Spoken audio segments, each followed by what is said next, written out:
안녕하세요. 인생고개입니다. 자식들이 왜 부모하고 연을 끊을까 하는 이유를 오늘 한번 알아보겠습니다. 난 왜 태어났을까요? 난 왜 또 살아야 될까요?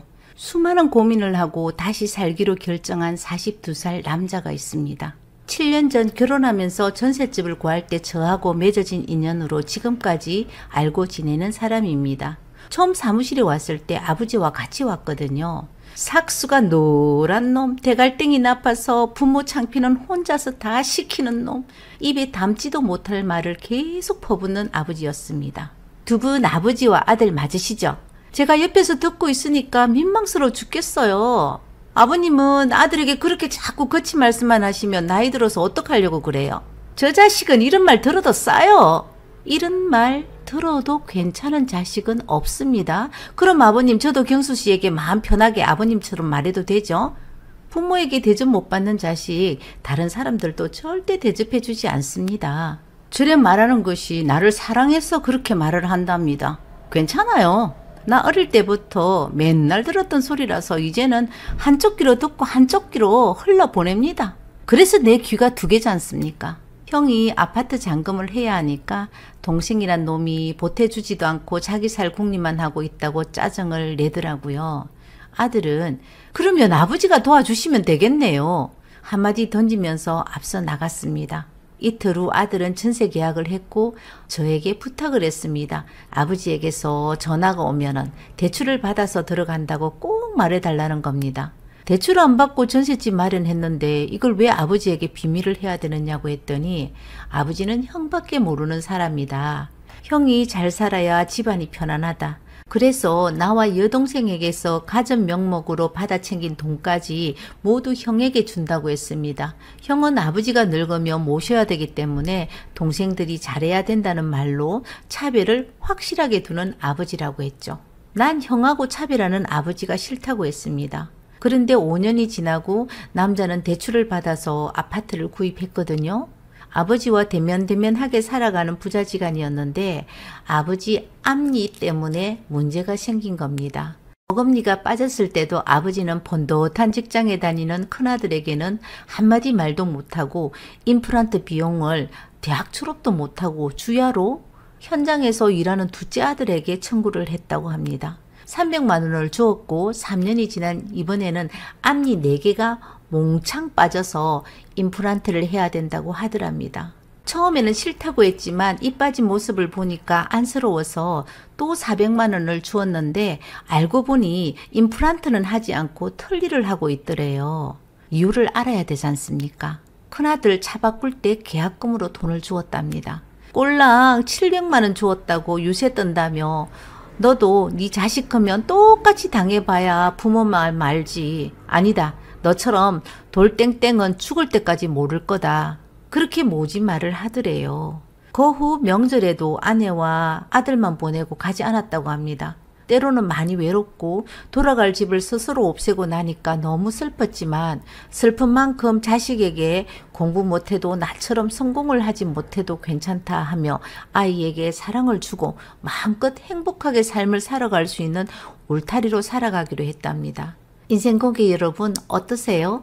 인생은 뿌린 대로 거둔다고 합니다. 자식들 바본 멍청이 만들고 자식에게 평생 상처 주고 살면 나중에 자식들이 부모 대접해 주겠습니까? 평생 상처를 받고 살아온 자식들은 나이가 들었다고 그 상처 절대 잊어버리지 못합니다.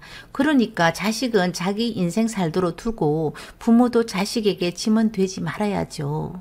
내 자식이 변했어? 어릴 때는 참 착했는데 이런 생각으로 소식 없는 자식을 원망하며 기다리는 부모들은 자식이 왜 부모와 연을 끊는지 그 이유를 꼭 알아야 합니다. 이거 아세요? 첫 번째가 부모들의 차별 대우입니다. 그리고 모든 원인을 부모들이 제공을 합니다. 제가 아는 지인은 딸이 둘이 있습니다. 아주 어릴 때부터 아이들에게 용돈을 줘도 항상 온 가족이 모인 자리에서 공개적으로 준다고 합니다.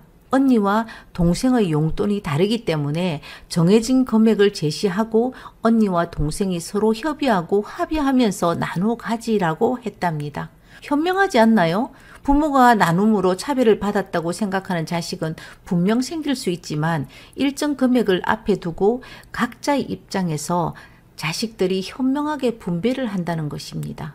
둘째, 성인이 된 자식을 통제하려고 하고 잔소리를 습관적으로 하는 부모는 자식들을 싫어합니다. 부모가 자식에게 잔소리도 못하냐고요? 할 수 있습니다. 자식을 함부로 비난하는 말을 하면 안 된다는 것이죠. 자식이란 인격체를 존중해 줘야 합니다. 존중받지 못한 자식들 절대 부모 신뢰하거나 공경하지 않습니다. 자식에게 준 것도 없는데 바라는 게 있으면 욕심입니다. 셋째, 자식에게 폭언을 하거나 폭력을 행사하는 부모입니다. 난 자식에게 한 번도 손찌검을 안 하고 키웠다는 사람 알고 보니 욕이 장난이 아닌 사람도 보았거든요. 차라리 한 대 맞는 것이 더 낫겠다는 사람도 보았다니까요. 네 애미를 닮아서 행실이 그렇다. 네 애비를 닮아서 꼴도 보기 싫다는 말, 그리고 수많은 악담으로 자식에게 상처를 주면서 효도를 바라면 안 됩니다. 효도는 누가 하라고 해서 하는 것이 아니라 마음에서 우러나와야 할 수 있습니다. 넷째, 부모 자식 사이에도 갑질이 있다는 겁니다. 난 부모니까 너에게는 이렇게 해도 된다. 난 너를 키웠으니까 내 소유물이며 내가 하라면 해야 된다는 생각으로 대화가 안 되는 부모는 자식들 정말 싫어합니다. 다섯째, 권위 내세우면서 대접받으려고 하는 부모 부담스러워 자식들 도망갑니다. 나이 들었으니까 지금부터 이제 너희들이 나를 책임져야 한다는 부담을 주는 부모들, 그냥 저하고 같이 요양원에 들어갈 준비하고 사셔야 합니다. 부모도 남이고 자식도 남이거든요. 여섯째, 부모는 잘못했다고 절대 말하지 않는다. 부모도 자식에게 잘못을 했다면 용서를 구해야죠. 그래야 화해가 되지 않겠습니까? 멀어져 간 자식하고 화해하고 싶다면 먼저 부모가 잘못이 있다면 먼저 사과하셔야 화해가 된다는 것 잊지 마십시오. 일곱 번째, 부모는 평생 자신의 생각과 판단이 맞다는 확신을 가지고 있다. 90살 먹은 아버지가 70살 먹은 아들 보고 차조심하라고 한다잖아요. 이런 사람이 바로 부모입니다. 하지만 이제 자식이 성인이 되었다면 자식 의견과 판단을 존중해 주어야 합니다. 믿어주지 않는 부모, 자식들도 당연히 싫어합니다. 여덟 번째, 내가 살고 싶어 부모하고 연을 끊는다. 사람은 변하지 않습니다. 그러니까 자식이든 부모든 서로에게 스트레스를 주고받다가 살기 위해서 연을 끊고 살아가는 것입니다. 위에 언급한 남자가 말하더군요. 낳아서 밥 먹이고 공부시키고 했으면 집에 키우는 강아지도 은혜를 갚는다고 하는 아버지에게, 아버지, 그럼 강아지를 데려다 키우지 왜 은혜도 모르는 사람 새끼를 낳았어요? 따지다가 귀싸대기만 맞았다고 합니다. 자식하고 부모하고 불화가 생기면 모두 부모 탓입니다. 자식하고 불화가 생기면 이것은 못돼 먹은 자식 탓입니다. 세상 어디에도 본인 탓은 없으니까 부모와 자식도 갈등이 생기는 겁니다. 갈등은 하루 이틀 만에 생기지 않고 조금씩 쌓이는 겁니다. 오랜 시간 동안 쌓인 문제들은 노력해서 풀리는 문제도 있겠지만 아무리 노력해도 풀리지 않을 때는 포기를 하고 연을 끊는 방법을 선택하는 겁니다. 부모는 자식을 효도받기 위해 낳은 것도 자식은 부모에게 효도하기 위해 태어난 것이 아니다. 부모도 자식도 서로 똑같이 존중하라는 말입니다. 인생고개 여러분, 친구들끼리 하는 말인데요. 자식 결혼할 때 노후 자금 털어서 결혼시키지 말고, 절대 애 낳으면 애 봐주지 말고, 명절이나 제사 때 오라고 전화하지 말고, 연락은 필요할 때 가끔 하고, 자식들에게 잔소리하면서 자식 인생 마음대로 주물르지 말고 그 시간에 혼자서 즐겁게 살면 된다. 어떠세요? 우리 자식이 오지 않는 이유를 찾았나요? 지금은 내 옆에 있는 자식도 부모가 변하지 않으면 언젠가는 남이 되어가는 것을 우리는 보게 될 겁니다. 지금부터라도 부모 공부하면서 가족이 행복하게 살아가시기를 인생고개에서 응원하겠습니다. 감사합니다. 안녕하세요. 인생고개입니다. 대출금액 3억 5천만 원, 대출이자 연 4.15%, 40년 상환, 1년 거치, 5년 고정금리, 1회차 상환금액 149만 5,605원. 이 금액을 매달 감당해야 한다는 것은 정말 힘들 것 같죠? 내 이웃이 지금부터 40년 동안 감당하면서 살아야 하는 금액입니다. 사람들은 누구나 살아갈 수 있는 주거지 집은 있어야 되잖아요.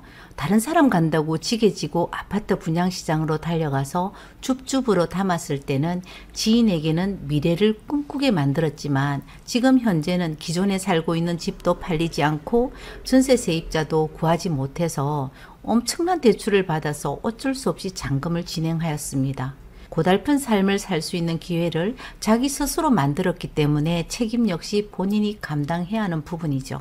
집값이 올라갈 때는 내 집 마련의 꿈이 멀어지는 것 같아 불안감에 대출을 끌어다 매입한 집값이 곤두박질하면 대출이나 대출이자로 살 길이 깜깜하기만 할 것입니다. 얼마 전까지 50년 상환 가능한 대출 상품이 있었거든요. 지금은 40년 상환 가능한 장기 대출 상품이 있습니다. 대부분 대출은 최장기간 상품을 선호합니다. 지역마다 거주한 사람에 따라 다르겠지만 제가 거주하는 지역은 30대 중후반이 많은 편입니다. 소득이나 조건이 되면 내 집 마련 디딤돌 대출을 많이 이용하는데 대출 만기는 10년부터 30년 상환 조건입니다. 아이고 30년씩 40년씩 어째 상환하겠는겨? 빨리 갚아쁘지 뭐. 능력 있으면 갚으면 되겠죠. 그런데 사람 사는 게 어디 계획대로 되겠습니까? 얼마 전 집을 거래하고도 가슴 아팠던 적이 있었답니다. 거래가 2억대 후반, 매입 당시 금액은 3억대 후반이었습니다. 취득세 기타 비용은 제외하고 9,500만 원 손해보고 매매할 수밖에 없는 사람이었습니다. 원인은 무리한 대출이었죠. 대출 상환을 10년으로 약정했기 때문에 변동금리로 이자는 수직 상승하고 원금과 이자를 동시 상환을 하기에는 집주인의 나이가 너무 많았기 때문입니다. 당뇨로 눈에 핏줄이 다 터져서 앞이 보이지 않아도 대출이자 때문에 무리하게 일을 하다 결국은 실명 위기를 겪게 된 집이죠. 대출 상환하고 딱 100만 원 남았거든요. 우여곡절 끝에 집을 매매하고 아들의 첫마디가 엄마 이 돈으로 우리 통닭 한번 먹어요. 그렇게 말을 했습니다. 대출금과 이자를 갚기 위해 온 가족 수입을 모두 다 퍼부었다는 것입니다. 그렇기 때문에 너무 단시간 상환 조건으로 대출을 실행하시면 안 됩니다. 누가 같은 집에 40년, 50년을 살아가나요? 평생 살 것 같이 이것저것 다 꾸며놓고 본인 마음에 딱 들도록 직접 집을 지어도 끝까지 사는 사람들 많이 없잖아요. 대출을 받을 때는 장기 대출 상품을 이용하셨다가 목돈이 생기면 상환하고 그렇게 살면 되거든요. 일정 기간 지나면 중도 상환 수수료도 없습니다. 가계대출 안정화를 위해서 시중은행들이 대출 조기 상환을 유도하기 위해 중도 상환 수수료를 12월 한 달간 한시적으로 면제 조치를 시행한다고 했습니다. 애 낳으면 5억 파격 대출, 이름하여 신생아 특례 대출이 내년 2024년 1월 출시 예정입니다. 젊은 사람들이 많이 살다 보니까 벌써 문의 전화가 많이 옵니다. 신생아 특례주택 구입, 전세 자금 대출에 관심이 쏠리고 있다는 것입니다. 해당 상품은 파격적인 저리 대출로 집 걱정을 덜어준다는 게 취지이며 출산을 장려하는 목적을 가지고 있습니다. 주택 구입 자금, 전세 자금, 결혼하지 않아도 애만 있으면 모두 지원 대상이 된다는 것입니다. 특례 대출 후 추가로 아이를 낳으면 신생아 한 명당 0.2% 금리를 깎아주고 특례 금리 고정 기간을 5년이 더 늘어납니다. 정부는 최장 15년 동안 특례 금리를 적용받을 수 있도록 설계했다고 했습니다. 가령 처음에 1.6% 금리를 적용받은 뒤 아이를 2명 더 낳으면 금리가 연 1.2%까지 떨어진다는 것이죠. 그렇지만 임신 중인 출산 예정자인 경우에는 신생아 특례 대출을 이용할 수가 없습니다. 대출 대상자는 대출 신청일 기준 2년 내에 출산한 무주택 가구만 해당됩니다. 2023년 1월 기준으로 내년에 대출 상품이 출시된다면 2023년 1월 출산한 가구부터 대상이 된다는 겁니다. 2022년 12월에 출산했다면 이 상품은 신청할 수 없습니다. 소득 조건은 디딤돌 대출의 배 이상인 1억 3천만 원 이하로 대기업 직장인도 대출받을 수 있으며 한 번 정해진 금리는 5년간 고정입니다. 이렇게 정부에서 출산을 늘리기 위해서 파격적인 대출 상품을 출시하는 뒤 2024년에는 집값이 어째 좀 올라갈란가? 글쎄요. 요즘 미래에 대한 예측을 할 수 있을까요? 중요한 것은 지금 현재가 코로나19 때보다 손님이 더 움직이지 않다는 것이죠. 하루 종일 전화기가 울리는데 바로 앞 아파트 단지도 아닌 멀리 떨어져 있는 아파트 단지까지 매물 접수를 하기 때문입니다. 손님이 그렇게도 없습니까? 난 집 팔아야 되는데 우리 집 가격 좀 내리고 우차든지 집 좀 팔아주이소. 이런 전화로 하루를 보내는 게 현실입니다. 당장 내일도 몰라보는 시대에 우리가 살고 있는 것입니다. 인생 고객 여러분들도 IMF 기억하시죠? 집값이 반토막이 났을 때 그때 집을 샀어야 되는데 후회하는 사람들 많았습니다. 그때는 엄청난 대출 금리를 감당할 수 있는 사람만 사야 되는 시기였죠. 대출 이자 때문에 경매로 넘어가고 내 보유한 자산마저 날렸는 사람 역시 많았습니다. 경매 역시 진행형입니다. 제가 거주하고 있는 단지에도 경매 진행 중인 물건을 어렵지 않게 볼 수 있습니다. 한편에서는 집 매매가 되지 않고 대출이자 등으로 경매가 넘어가고 또 한편으로는 작은 돈으로 수입을 얻기 위해서 위험한 투자를 하고 있습니다. 우리 지역에 있는 오피스텔 분양 내역입니다. 자부담 약 3천만 원, 대출 7천만 원, 현재 대출금리 5.6%로 계산하면 대출이자 약 33만 원이거든요. 오피스텔은 아파트보다 대출금리가 비쌉니다. 오피스텔을 임대를 하면 보증금 500에 월 45만 원입니다. 그럼 12만 원 수익을 볼 수 있다는 결과가 나오잖아요. 준공 3년 된 오피스텔인데 재임대하면 중개보수와 집에 문제가 발생하면 유지관리비는 생각하지도 않고 언젠가는 매매 금액이 올라간다는 어리석고 위험한 계획을 세우고 있는 사람들이 아직 많다는 겁니다. 당장 내일도 예상하기 힘든데 이런 불확실하고 불안전한 시장에서 어떻게 집값을 예상할 수 있겠습니까? 순간의 선택이 어쩌면 우리를 계속 빚을 끌어안고 평생 빚 갚다가 사그라지는 인생을 살아야 될지도 모릅니다. 연말에 저도 잘못 선택한 대가로 현관문만 내 몫인 집으로 입주를 합니다. 오늘 인근 부동산 소장이 전화로 매도 의사를 묻더라고요. 어쩔 수 없이 입주를 한다고 말하니까 그래도 잔금을 할 수 있다는 것이 정말 다행이다라고 했습니다. 투자로 분양받은 아파트를 엄청난 마이너스 금액으로 거래한 사람들은 그나마 한숨 돌렸고 아직 팔지도 못하고 계속 연체이자를 부담하는 사람들도 많다고 했습니다. 집은 똑같지 않습니다. 지역마다 다르고 지하철역이나 학교, 대형마트, 대형 병원에 인접해 있는 집은 가격은 그렇지 못한 지역보다 비싼 것은 당연한 것입니다. 저것은 아파트 가격이 올랐는데 우리는 집값이 자꾸 내려간다고 말하는 사람들은 집 구입할 때 저렴한 가격으로 마련해 두면 여기도 같이 올라갈 것이다 라는 막연한 기대감으로 매입하지는 않았을까요? 아니면 정말 난 여기가 공기도 좋고 너무 살기 좋아서 선택한 지역은 아니었을까요? 월급은 오르지 않고 물가는 오르고 내 자산 1위인 집값은 내리는데 대출이자는 계속 오르니까 우리 모두가 불안한 것입니다. 집값이 상승했을 때도 바람 따라 상승을 했었고 집값이 하락할 때도 어차피 심리이기 때문에 바람 따라 훅 떨어질 수밖에 없습니다.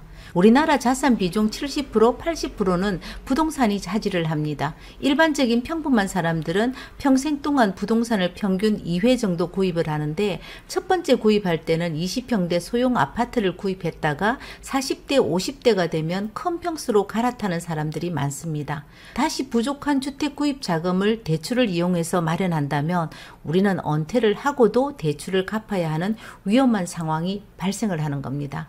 우리나라 가계 부채율이 높은 이유는 내 집 마련과 자녀 교육이라고 했었거든요. 대부분 대출을 이용해서 내 집 마련을 하지만 대출 변제 능력 여부가 매우 중요하기 때문에 계획을 잘 세워야 할 것입니다. 월급이나 수익의 상승이 꾸준히 될 수 있으면 아무 문제가 없겠지만 나이가 든다는 것은 모든 것을 약화시키는 힘을 가지고 있다는 것을 우리도 알고 있잖아요. 인생 고객 여러분, 100% 내 돈으로 내 집 마련하는 사람은 제 경험상 10%도 안 되더라고요. 어차피 대출을 활용해서 주택을 구입 예정이시면 미래의 나의 수입을 고려해서 입지가 좋은 곳으로 마련하시길 바랍니다. 이제 부동산 투자로 시세 차익 본다는 것은 현실적으로 어렵지 않겠어요? 부동산 가격이 오르는 지역도 있지만 내리는 지역도 분명 있습니다. 집을 사면 무조건 가격이 상승할 것이라는 기대는 버리셔야 합니다. 또 꼭 내 집이 있어야 한다는 주거 안정에 대한 우리나라 사회 인식도 바뀌어야 된다고 전 생각을 합니다. 오늘 인생고개 여기에서 마치겠습니다. 감사합니다.